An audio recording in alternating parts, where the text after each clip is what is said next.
Let's talk about the fact that every bad thing that happened under Trump somehow gets magically ascribed to Biden or the Democrats. Can we talk about that? Why do you let that stand? President Trump's big, beautiful bill is now law. And as he hits the road to sell Americans on that new law, the president is also facing another deadline this week. More than 100 countries have only 3 more days to meet the deadline. He's set to make tariff deals. Here with me now to talk about all of that is Treasury Secretary Scott Bessent. Thank you so much for coming in. I appreciate it. Let's start with the new law and who it helps. The Tax Policy Center says the majority of the tax benefits will go to Americans making $217,000 or more a year. The Yale Budget Lab says the richest Americans will see their income rise by nearly 2%. The lowest earning Americans will see their income drop by 3% when factoring in cuts to Medicaid and food stamps. Lies. You argue that the benefits will really be aimed at the middle class. How does that square? Dana, first, let's have a look at the Yale Budget Lab, because I was looking at their findings, and this week I actually went on their website. They're all... Is he about to do this is the Hassan strategy? This is just how all media is. Or maybe not. I'm preempting him. Aren't these the guys who... Isn't he the guy who... Aren't these the people who... Ex-Biden officials, so I think... Oh, never mind me. Okay. All right. I think we can discount everything they say. Oh! I didn't know it was that easy! Me! Whoa! We don't like them, so we ignore everything! Holy shit! How smart! I'm not wasting my time with this dog shit fucking interview. I just think it's funny that... They're ex-Biden officials. Encourage all your viewers to look at the composition of both the board and the staff. And it's just not right that what we have here is a middle class and working class bill that we are going to see wages accelerate, and we are going to see, just as we saw with President Trump's first tax bill, we are making permanent these tax cuts. And what happened in 2017, 2018 was the highest wage earners went from paying 37% of all taxes to 45%. So that's going to be permanent now. So permanently, the highest 10% will pay a higher percent of the taxes. I should say that, taking the Yale Budget Lab aside, there are Republican senators who are worried about affordability and who this all is going to affect. Look, I think affordability, safety, and growth are the 3 things this bill is going to generate. One of the tax cuts that are in here are for, and the president talks about them a lot, are on tips and overtime. Mm-hmm. Those are temporary. Why not make those permanent? They're only 2025 to 2028. This is a big part of President Trump's agenda. So, we have what I call parallel prosperity here. It's just like, could I theoretically come out and say, you know what we're going to do? No tax on blue collar work. Because if you're working with your hands, the government should keep their hands out of your pocket. Like, what is it? It's so fucking random. It's so fucking random. It's so fucking random. It's so stupid. That Wall Street has done great. Now it's time for working Americans to do great. And this is President Trump's agenda, so we've got it in for the duration of his term. And we will see if the next administration wants to do that. And just talking about the affordability, how is making cuts on Medicaid programs? Well, how does that, and how it affects the people who are at the lowest ranking when it comes to income, how does that help with the affordability crisis in America? Well, first of all, the affordability and saving Medicaid, let's separate those. And only in D.C. is a 20% hike over 10 years, a cut. So Medicaid funding will go up 20% over the next 10 years. The people who Medicaid were designed for, the pregnant women, the disabled, and families with children under 14 will be refocused. The able-bodied Americans are not vulnerable Americans. So a work requirement or a community service requirement, that's very popular with the public, and many state programs have that now. It might be popular, but it's not what the president promised. The president promised that there would not be changes to Medicaid benefits, and putting a work requirement is, by definition, a change to benefits. No, there are no change in benefits. There's a change in requirements to get the benefits. And what we were doing, we are bringing back... Like, this is what I mean. They're never going to break any promises because they always have like another way of rewording it, right? We should see this now with the immigration stuff. Trump's not taking away citizenship from anybody ever. That will never happen. What about here when Trump said he wants to take away citizenship from naturalized Americans? They're naturalized. They never should have had citizenship in the first place. So he's not taking away citizenship from people who should have had citizenship, right? It's the same thing. He's not lying. Oh, there's no change in benefits. There's just a change in who qualifies for benefits. Oh, okay. No, there are no change in benefits. There's a change in requirements to get the benefits. And what we are doing, we are bringing back manufacturing jobs. We are bringing back working class jobs. By securing the border, we have already seen working class wages move up. So we are creating jobs. People can get off Medicaid. Manufacturing jobs? Is that what the Mexicans were doing when they were coming up here? They were running to the factories?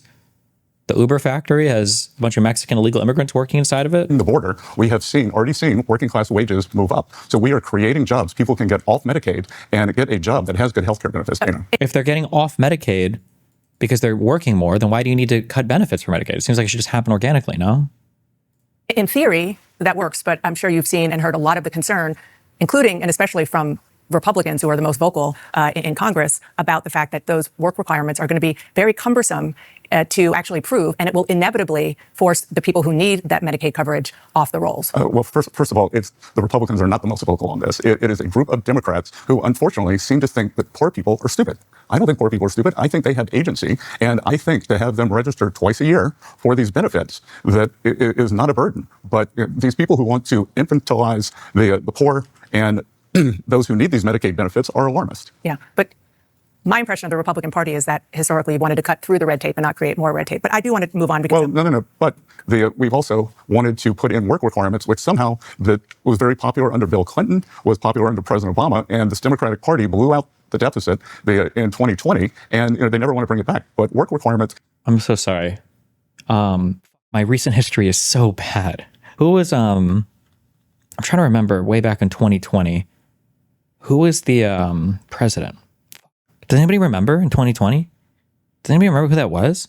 Requirements, which somehow that was very popular under Bill Clinton, was popular under President Obama, and this Democratic Party blew out the deficit in 2020, and they never want to bring it back. But work requirements even pull well with the median Democratic voter, maybe not the fringe. let's talk about tariffs. Let's talk about the fact that every bad thing that happened under Trump somehow gets magically ascribed to Biden or the Democrats. Can we talk about that? Why do you let that stand? Why does she let that comment stand? President Trump gave countries a 90-day pause on the sweeping tariffs he put in place back in April. That pause ends in 3 days. What happens on Wednesday? We'll see. I'm not going to give away the playbook because we're going to be very busy over the next 72 hours. President Trump's going to be... What have you been doing for the past 72 days? Letters to some of our trading partners saying that if you don't move things along, then on August 1st, you will boomerang back to your April 2nd tariff. 72 hours. President Trump's going to be sending letters to some of our trading partners. Sending letters? What does this motherfucker have, a stationary kit? What do you mean sending letters? What, you guys don't have email? Why do they need a letter to remind them to negotiate a trade deal? What the have you guys been doing for the past 3 months? I thought you guys have been working on this constantly around the clock. What, are you magically going to get all these trade deals together in 3 days? Partners saying that if you don't move things along, then on August 1st, you will boomerang back to your April 2nd tariff level. So I think we're going to see a lot of deals very quickly. So it wasn't 90 deals in 90 days. It was 90 deals in 3 days. And we're going to send out probably 100 letters to small countries where we don't have very much trade. And most of those are already at the baseline 10%. But you said August 1st. Do you mean what's going to happen in August? So countries will get a letter saying that if we have not reached an agreement, then you will go back to the April 2nd level. Wasn't that always the deal? What, you're sending them a reminder? Do we do reminder bills, reminder payments, reminder letters to other countries? How do you send a letter to a country? Who are you lettering that to? Does it go to like the capital, or does it go to the? On August 1st? On August 1st. Okay, so there's basically a new deadline. It's not a new deadline. We are saying this is when it's happening. If you want to speed things up, have at it. If you want to go back to the old rate, that's your choice. When you say that there's going to be a lot happening over the next few days. Yeah, is it the letter like addressed to Mr. Japan? You don't want to give me the playbook. Is there a playbook? Sure. The playbook is to apply maximum pressure. We saw that the EU was very slow in coming to the table. 3 weeks ago on a Friday morning, President Trump threatened 50% tariffs. And within a few hours, 5 of the European national leaders had called him. And Ursula von der Leyen, the head of the EU, was on the phone. And the EU is making very good progress. They were off to a slow start. Making good progress? Bro, these guys are just like the most. Remember how these boomers were always like, oh, why do these people want participation trophies? The entire Trump admin is just one giant participation trophy after another. What happened with Hamas? We tried. What happened with Putin? We tried. What's going on with the trade deals? We tried. Have you done anything? The president said some countries could end up with tariffs as high as 70%. Which countries is he talking about? I think you go back and look at the April 2nd levels, but again, none of those are major trading partners. There are 18 important trading relationships that account for 95% of our deficit, and those are the ones we're concentrating on. Are you close to any deals before Wednesday? I know you're talking now about August 1st, but where are you on? We are close to several deals. Any? Can you name one? As always, there's a lot of foot. As always? Doesn't that mean you're not close? If you're close as always, then that sounds like you're not close ever. Dragging on the other side, and so I would expect to see several deals. As always, there's a lot of foot dragging on the other side, and so I would expect to see several big announcements over the next couple of days. Can you name names? I'm not going to name names because I don't want to let them off the hook. Okay. How would that let them off the hook? That doesn't even make sense. Can somebody with a fucking brain ask some questions? It's not, by the way, that they don't have a brain. It's that they have to play the most gentle. They're probably playing footsies under the fucking table. And they probably get this guy like a hot chocolate with marshmallows and candy bars. And they probably get him a fucking prostitute. He's a Republican, so probably a 15-year-old one from the Epstein backlogs or whatever, right? They have to be so nice to these people because if you push them on literally anything, then they'll never come on your network again. Okay. How would it put pressure on somebody to say, oh, wouldn't it put pressure on them to announce that you're about to make a deal with them? Like the EU is really close, actually. Wouldn't that why would you not say anything? Doesn't that let them off the hook? How does that even make sense? When you talk about these letters and you talk about kind of the 90 deals in 90 days, at least the president. Who are the letters addressed to? I want to know if you're emailing or are you writing a letter to Mr. Germany, to Mr. Brazil? Who does the letter go to? Did you just write them to the president? Their Treasury secretary people? President did back in April. So far, we've seen 3, and they're not concrete deals the way that we're used to seeing trade deals. They're frameworks. The president has a reputation, self-described deal maker. So why haven't we seen the kind of deals that he promised in the last 90 days? Well, they're coming. Well, we're about to. I would be very excitedly looking over, the next couple weeks. You're going to see some stuff materialize. Again, he didn't promise this. And when we say kind of deals that he promised in the last 90 days. Again, he didn't promise this. And he didn't promise that we were going to see trade deals. He didn't promise that we were going to see. So wait. So he just nuked the global economy and U.S. trade on a fucking whim for nothing? And when we send out the 100 letters to these countries, that will set their tariff rate. So we're going to have 100 done in the next few days. And that's not a deal. That's a threat. No, that's the level. That's the deal. If you the trade deals were just the tariffs. Okay. Want to trade with the United States? Gotcha. See the walk back?